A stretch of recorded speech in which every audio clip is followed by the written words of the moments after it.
This is a podcast for waking up the dreamers of the world. Are you a dreamer? Do you see yourself as a visionary here to fulfill your life's sacred purpose? Do you believe your higher self is leaving you clues to life every night in your dreams? I'm Patch. And I'm Sara, and we're certified specialists in the subconscious mind. Every week we show you how to step beyond the physical and tap into the power of your mind. We're here to help you discover your spiritual gifts and to wake up. Welcome to Dream Lovers.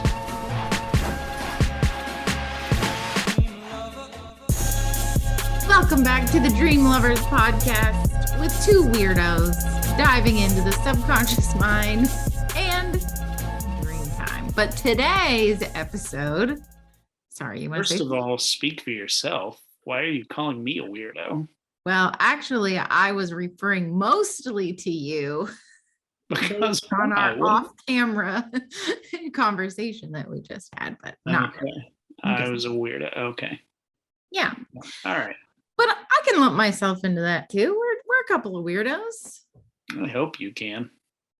But we also have some pretty insightful things to say sometimes, which is why we started this podcast. So, well, I wonder, I assume, but I don't know, most of our listeners probably know that we are both board certified clinical hypnotherapists. Do you think that's common knowledge among the listenership? I'm pretty sure it is. I think it's even in our intro. So if they listen to the intro, then okay. Well, clearly I haven't listened to the intro in a long time.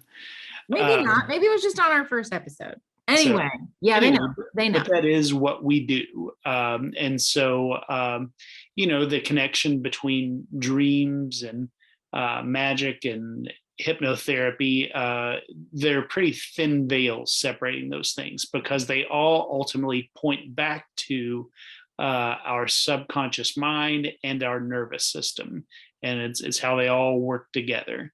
And so we thought this week we'd talk a little bit about hypnotherapy as it applies to us and what we do, right?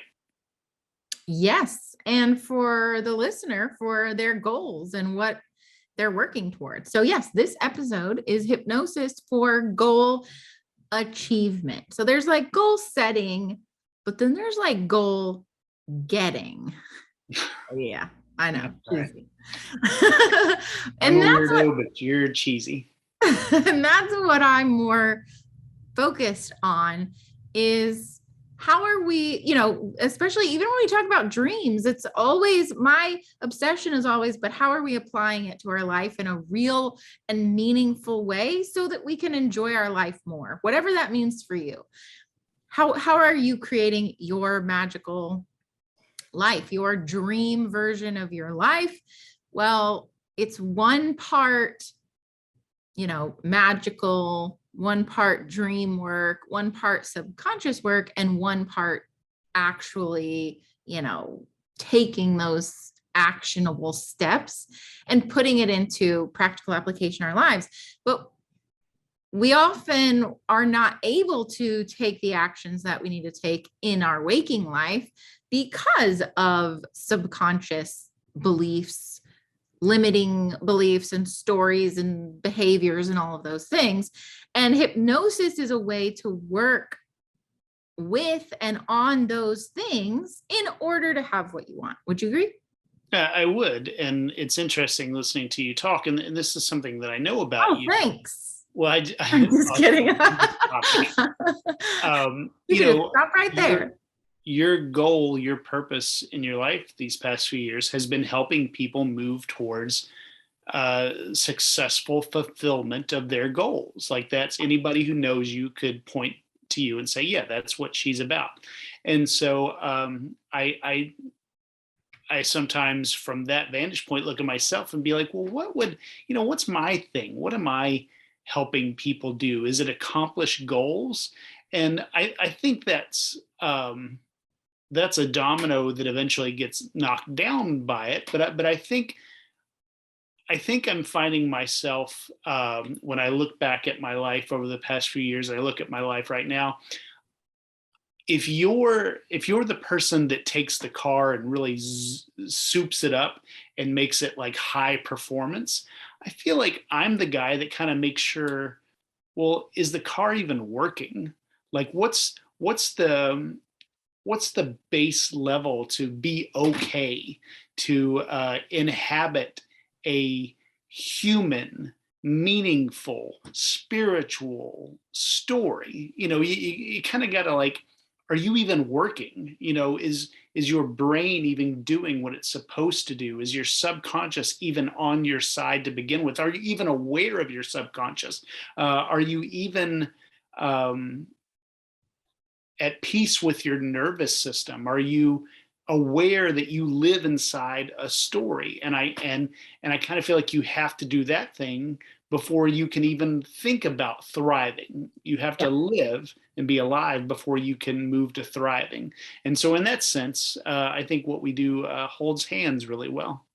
Yeah. And so there, all of these are tools to help people get to where they want to be essentially. And so when it comes to hypnosis and really using that as a tool to get what we want, there's kind of a couple layers to it. And I think it speaks to what you're talking about. And this is also where dream work comes in as a tool as well. In the first sort of step of this, the foundational piece is really identifying, like you said, what's not working, identifying the blocks that are in the way to what we want. And so those blocks can look like a variety of things. And some of them are so under the surface that we're not even aware of them.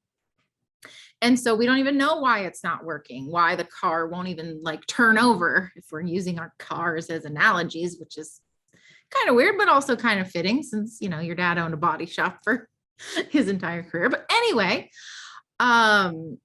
it's really looking at, so let's kind of dive in there where we're talking about some of those things.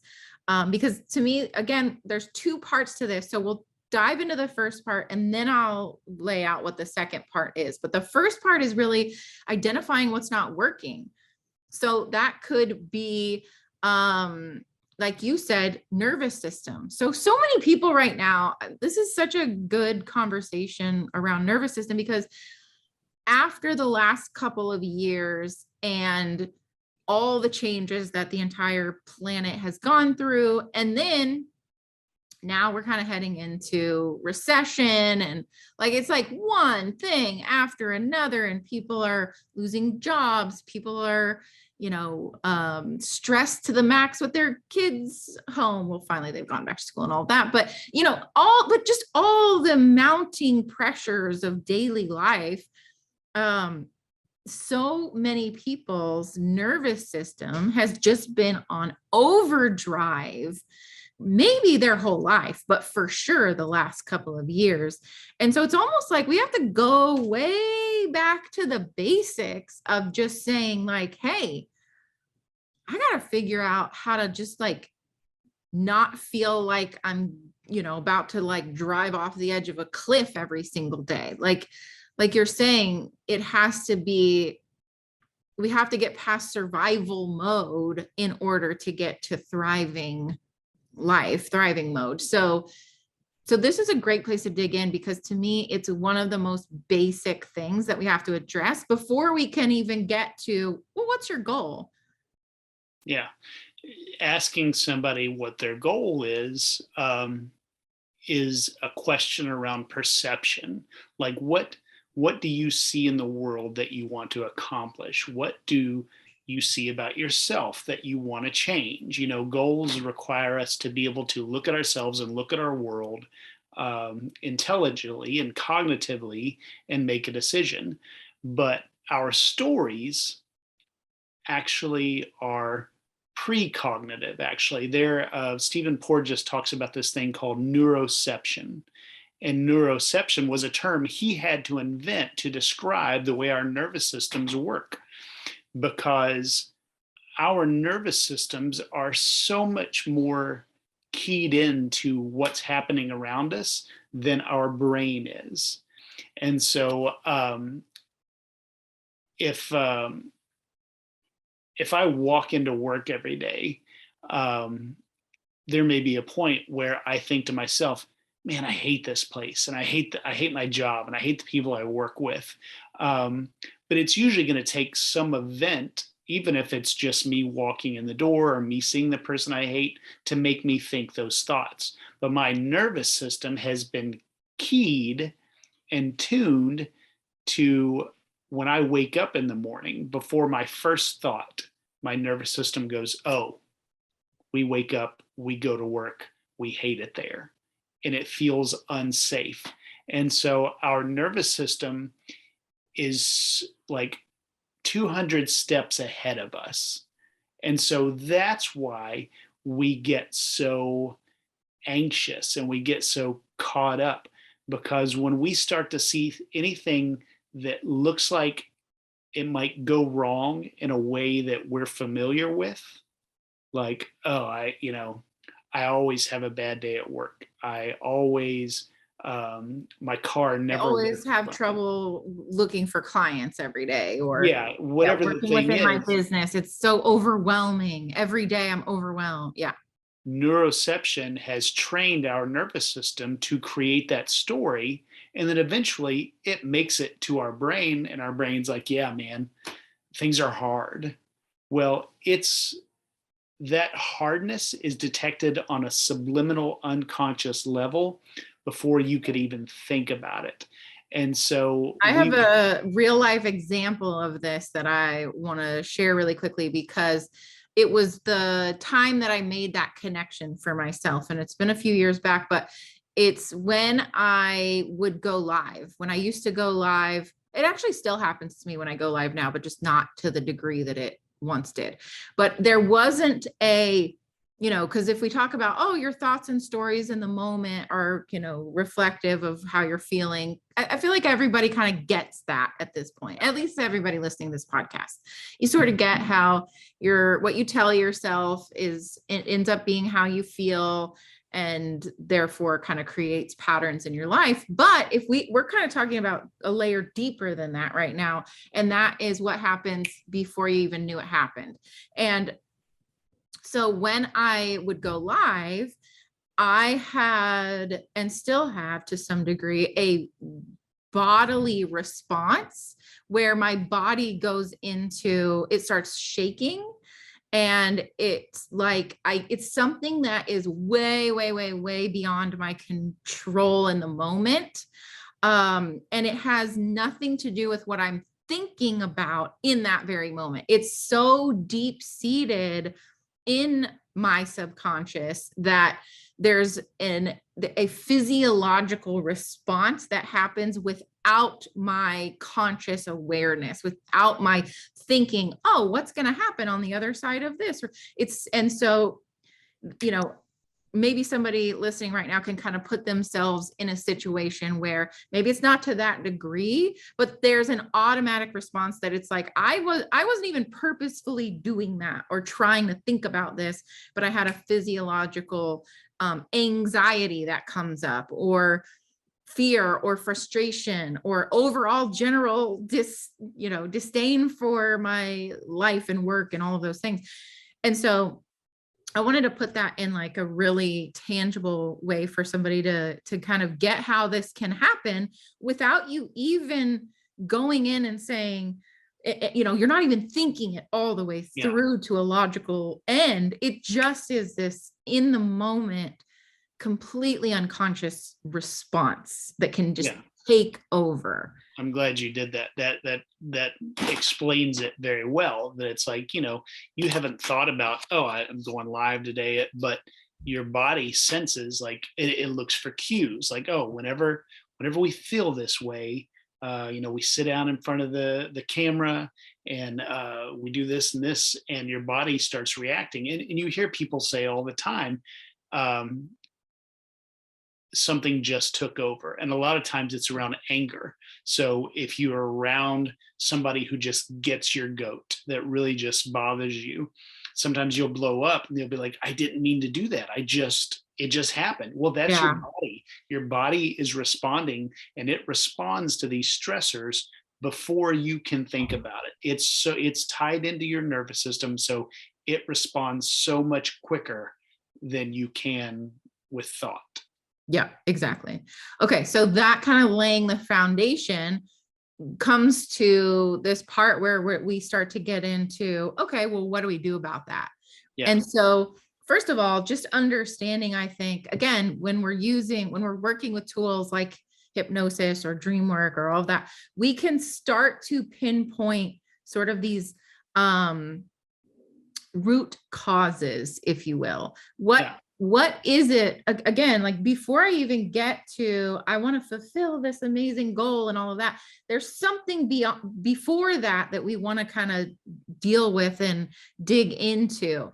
Now, the caveat to that is if there's not something if nothing's broken, let's not go looking for something broken. Right. If it ain't broke, don't try to fix it. Right. Like let's just move on.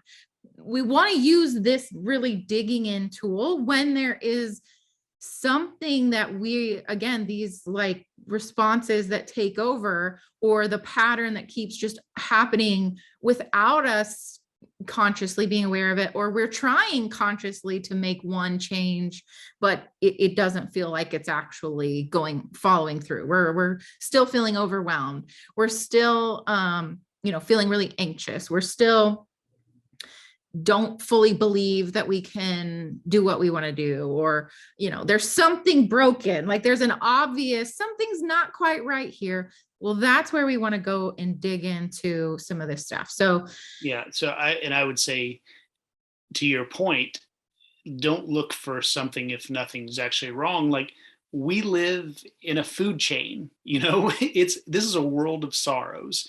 And so sadness, disappointment, rejection, those are things we all have to deal with. But I feel like what we're talking about, what you're describing, is where do you lack control over your own life? Where have things slipped away from your ability to maintain, manage,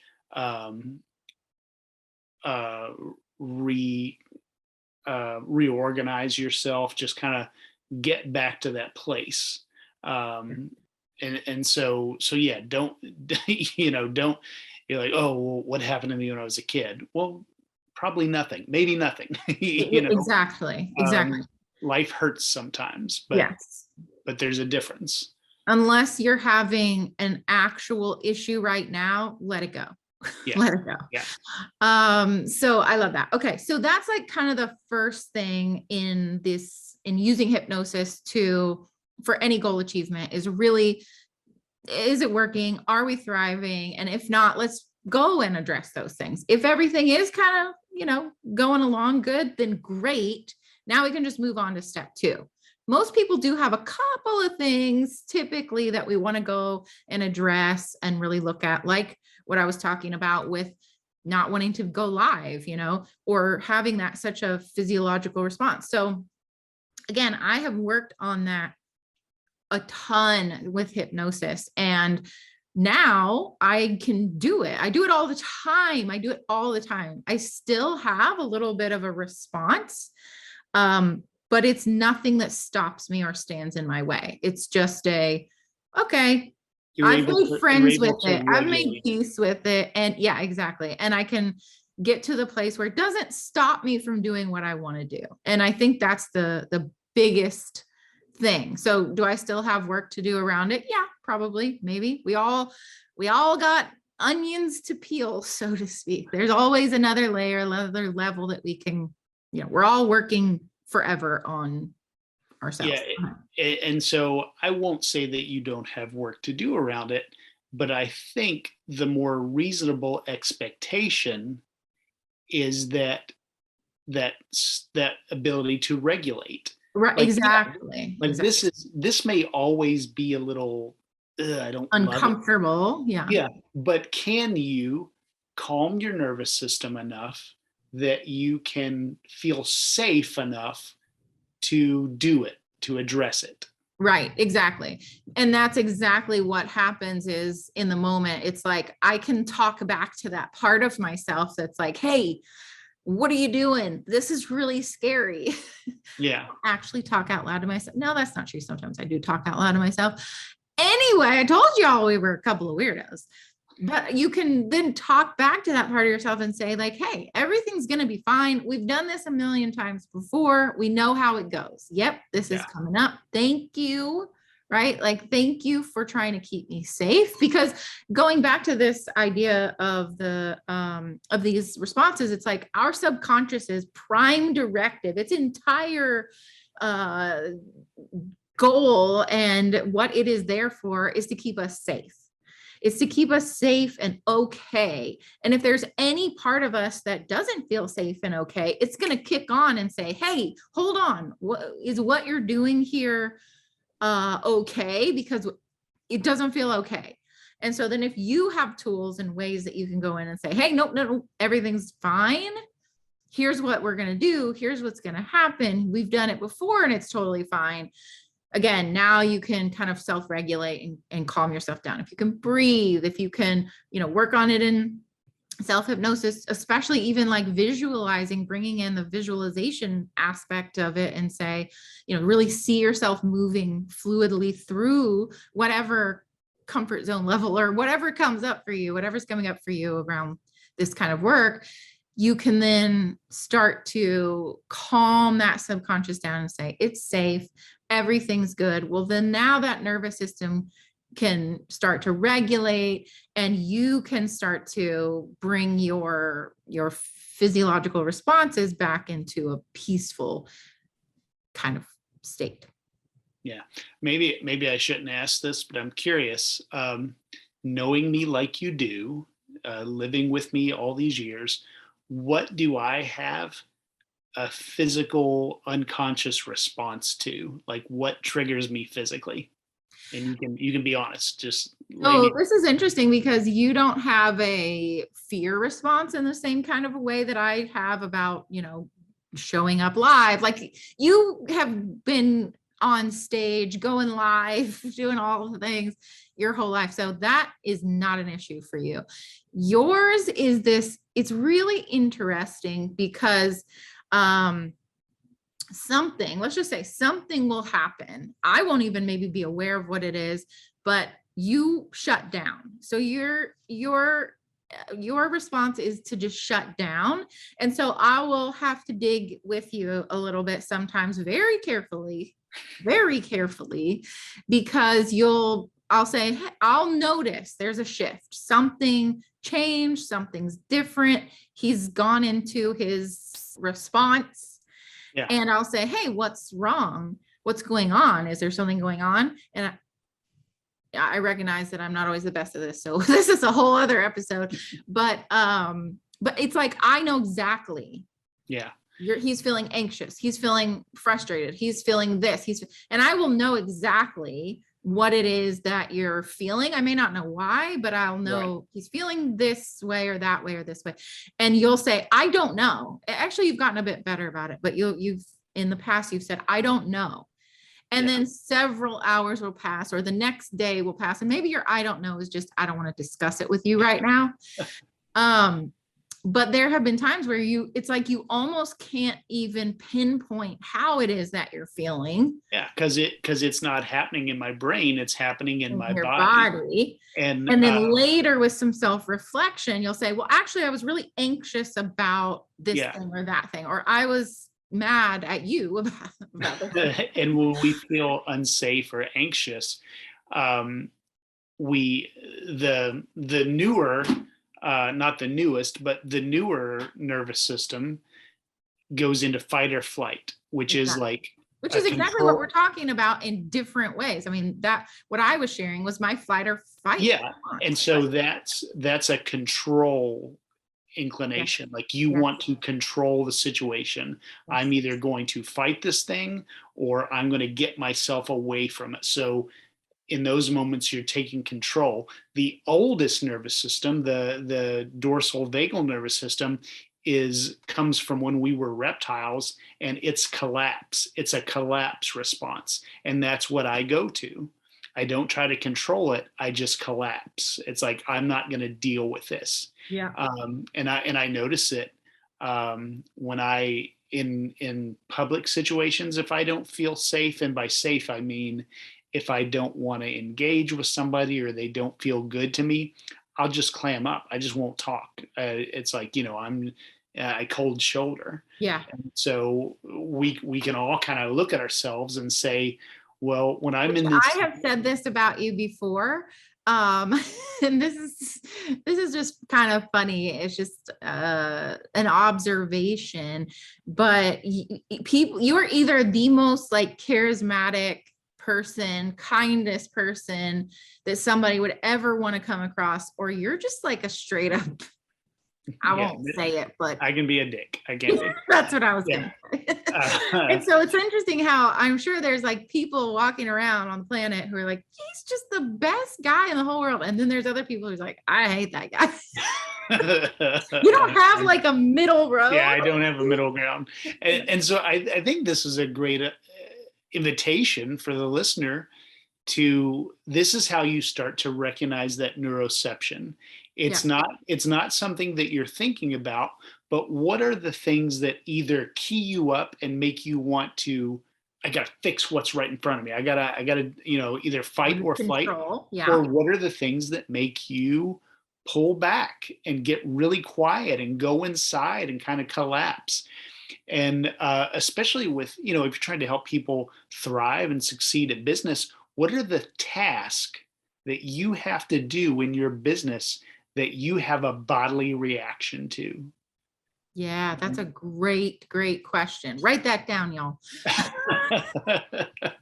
It's so true to get to, because I think this is the first step in figuring out what needs to shift in our lives, in our behavior, in our way that we show up, is identifying what those things are. So if you can kind of have that task, everybody has a task list, they have a punch list of what they need to get done. But if you can observe it and say, oh, these are the things that I just like, I either shut down or it sends me into fight or flight, or it may not even be one of those, but well, it probably is a more of a shutdown, but like procrastination would be that's shut down. Shutting down.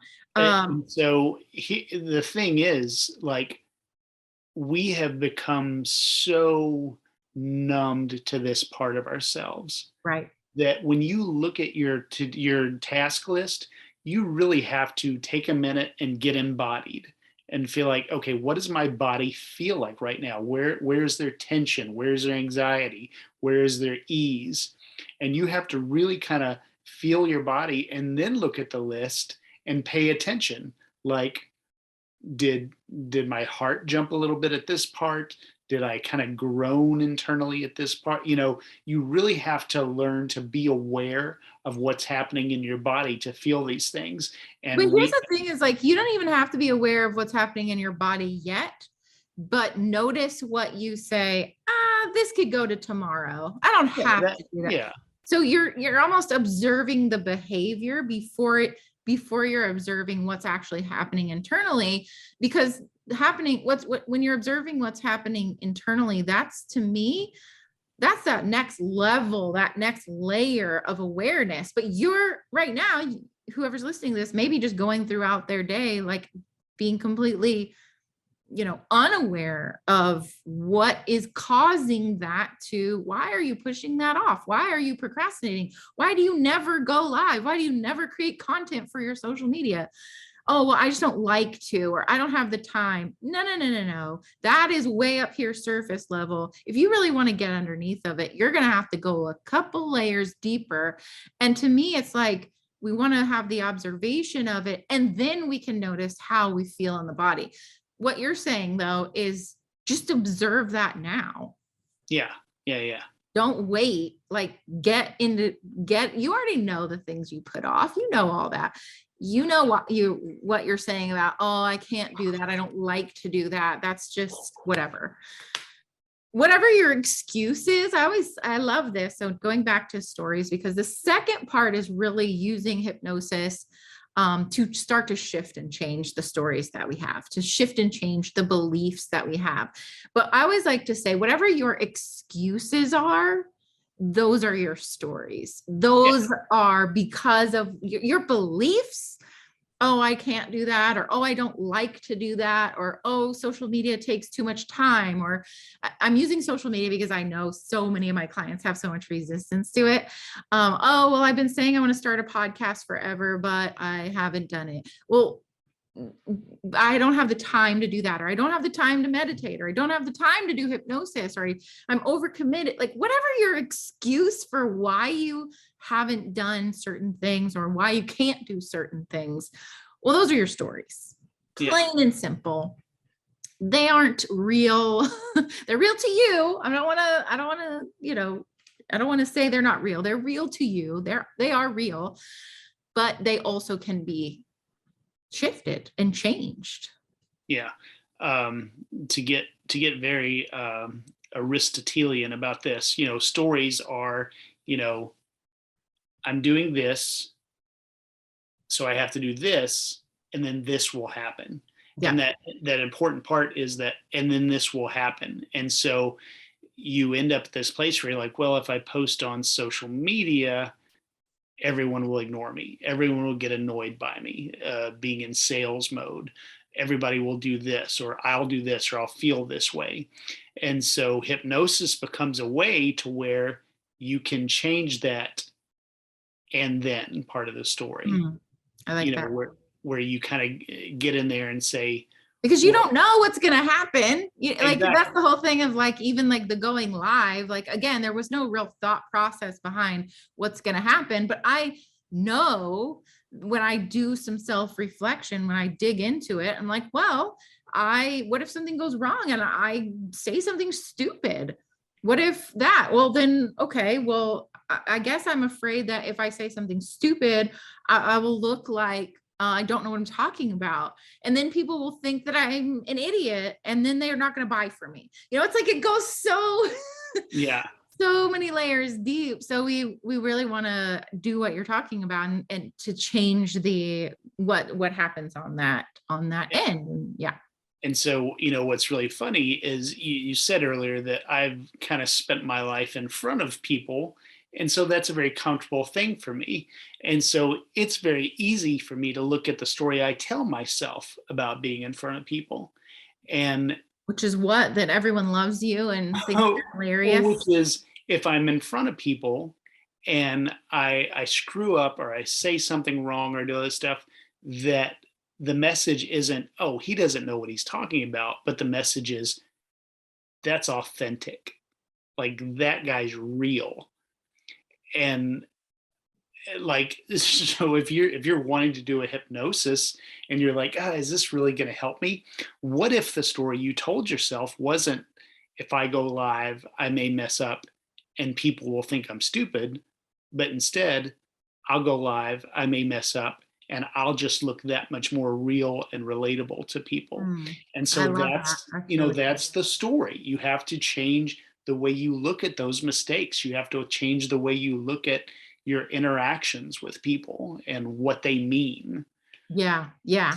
So does a mistake mean you don't know what you're talking about, or does it mean you're as human as the person you're right? That everybody messes up. Yeah. And that's the thing, is like, I have gone live so many times now, and I've probably messed up every time. Like every single time I've ever gone live, I've probably said something stupid and I've messed up for sure. But it's also proving to yourself that, yeah, you're not going to die on the back end. Yeah. And somebody might think something of me. You're right. Like, they might think that I'm more authentic, or they might think that I'm an idiot. I mean, somewhat recently on TikTok, when you and I were doing a TikTok together, and they specifically were like, I don't like that girl. Her energy is whatever. Like, it gives me bad vibes or whatever. Okay. So I'm going to challenge. This is what we're talking about here. Did they say I don't like that girl, or did they just say that girl's energy is? No, they said I don't like that girl.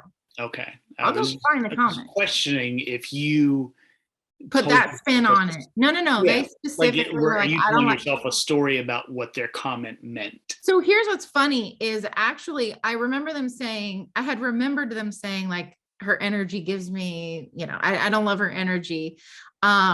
I had remembered that part, but I actually went back and saw the comment. I was looking at something else and it popped up and it literally said, I don't like this girl. I don't like this girl. So no, I didn't make that part up. Okay. But to my point here is there are going to be people who don't like me, and there are people who don't like you. I mean, I don't know any of them yet, but I haven't found any of those. They're out there. I can give you some names. But the point is, like, especially when it comes down to our nervous system and dream work, hypnosis, all of these things, it's really about, can I be okay within myself that regardless of what is happening externally to me, regardless of what situation, regardless of my circumstances, regardless of all of it, I have tools to get okay and centered and right with myself, so that whatever, it might hurt my feelings if somebody says they don't like me, if it's somebody that I know and I'm close to and it's a friend of mine and they're upset with me, like I still might get my feelings hurt, or I still might not love to be told people don't like my energy or it's abrasive or whatever. But can you feel safe in spite of that? Exactly. It's not going to make me lose sleep at night. I'm fine regardless. And that is really the beautiful thing of hypnosis when it comes to our goal achievements, because we can change that underlying story, which allows us then, this is the part where we get back to the goals. It allows us then to take the actions that we need to take in order to achieve the goal, and to do it in a way that feels better. Do it in a way, again, it's not that I never get nervous before I go live. I still do, but I have a way to get right again. I have a way to talk myself through the whole thing to say it's going to be fine. And then it always is fine. Yeah. That's it. So that being said, this is really, I have an entire program called Becoming Magical Academy, where we dive into every step of the way of how we get to growing our businesses and growing into what we want. But what I've also recognized is that so many people have the strategy, they have the courses, they have all of the things that they need. And yet there's still this sort of these blocks that can get in the way, the anxiety, not understanding how to regulate the nervous system, like so many variations of things, time, overwhelm, overcommitting. These are all things I hear from people all of the time. And so what I actually did was I put together a high performance hypnosis library that has hypnosis audios, high performance hypnosis audios that pair along with a lot of what we talked about today. And there's one specifically for nervous system regulation and all of that. So there's one about time bending, Einstein time. There's one about money. There's one about, and really just changing how we feel internally about whatever's happening with our money externally, which allows us to come in, become more of a magnet to money. There's a bunch of different ones, but anyway, point being, if that is something that you as a listener, you really want to dig a little bit deeper around these specific topics within your life and business, this may be a great option for you. So you can just click around the video or go over to dreamloverspodcast.com where we'll have everything listed out. But either way, the idea and what we want to do in this podcast even is to always give you tools and ways that you can bring yourself closer to what you want in life, and in a way that feels really good and sustainable, and where you're not, constantly overwhelmed and frustrated and anxious, but you're like, I wake up feeling good and I enjoy my life. So hopefully this has served you in some way. If you have friends that love dreams, because every other episode we dive into dream analysis, or they have big goals and dreams for their life, or they have a business of their own, please share this podcast with them, because we would love to serve them as well. Right, babe? That sounds great. All right. So we will see you, or speak to you, hear you, no, talk to you next week. All right. Bye, guys.